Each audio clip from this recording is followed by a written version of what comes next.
WH কোয়েশনের সর্বপ্রথম কোয়েশ্চনটি হচ্ছে what, অর্থাৎ হোয়াট অর্থ কি। যেমন আমরা এটাকে যদি বাক্যের মধ্যে ব্যবহার করি, what do you eat, what do you eat, তুমি কি খাও, তুমি কি খাও। তারপরে হোয়াট ডু আই রিড, আমি কি পড়ি, আমি কি পড়ি। তারপরে 2 নম্বর ডব্লিউএইচ কোয়েশ্চনটি হচ্ছে হোয়াই। হোয়াই অর্থ কেন, হোয়াই শব্দের অর্থ কেন। যেমন যদি আমরা বাক্যে ব্যবহার করি, হোয়াই ডু ইউ ইট, তুমি কেন খাও, হোয়াই ডু ইউ ইট, তুমি কেন খাও।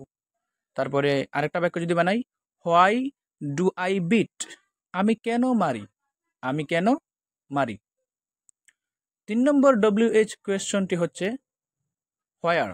হোয়ার অর্থ কোথায়। যদি এটাকে আমরা সেন্টেন্সের মধ্যে ব্যবহার করি তাহলে হবে, যেমন হোয়ার ডু ইউ গো, তুমি কোথায় যাও, হোয়ার ডু ইউ গো, তুমি কোথায় যাও। তারপর আরেকটা বাক্য যদি বানাই, হোয়ার ডু আই রান, আমি কোথায় দৌড়ি। তারপরে ডব্লিউএইচ কোয়েশ্চনের আরেকটা শব্দ হচ্ছে হাউ। হাউ শব্দের অর্থ হচ্ছে কিভাবে, কেমন। যদি এটাকে আমরা সেন্টেন্সের মধ্যে ব্যবহার করি, যেমন হাউ ডু ইউ রাইট, তুমি কিভাবে লিখো, হাউ ডু ইউ রাইট, তুমি কিভাবে লেখো। তারপরে আরেকটা শব্দ হচ্ছে হাউ আর ইউ, তুমি কেমন আছো। এখন যে শব্দটি হচ্ছে সেই শব্দটি হুইচ। ডব্লিউ কোয়েশ্চনের আরেকটা শব্দ হচ্ছে হুইচ। হুইচ মানে কোনটি। এটাকে আমরা যদি বাক্যে ব্যবহার করি, যেমন which book do you read, তুমি কোন বইটি পড়ো, which book do you read, তুমি কোন বইটি পড়ো। তারপরে আরেকটা বাক্য হচ্ছে হুইচ বুক ইজ বিউটিফুল, কোন বইটি সুন্দর। ডব্লিউএইচ কোয়েশ্চনের আরেকটা শব্দ হচ্ছে হু।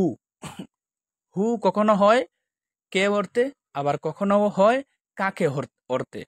যেমন who is the best student, কে সেরা ছাত্র, who is the best student, কে সেরা ছাত্র। আরেকটা অর্থ হচ্ছে কাকে, যেমন হু ডু ইউ লাইক, তুমি কাকে পছন্দ করো। ডব্লিউএইচ কোয়েশ্চনের আরেকটা শব্দ হচ্ছে হুজ। হুজ শব্দের অর্থ হচ্ছে কার বা কাহার। যেমন whose pen do you buy, তুমি কার কলম ক্রয় করো, মানে কিনো, কার কলম, whose pen do you buy. তারপরে আরেকটা ব্যবহার হচ্ছে whose house do you live in, তুমি কার ঘরে থাকো।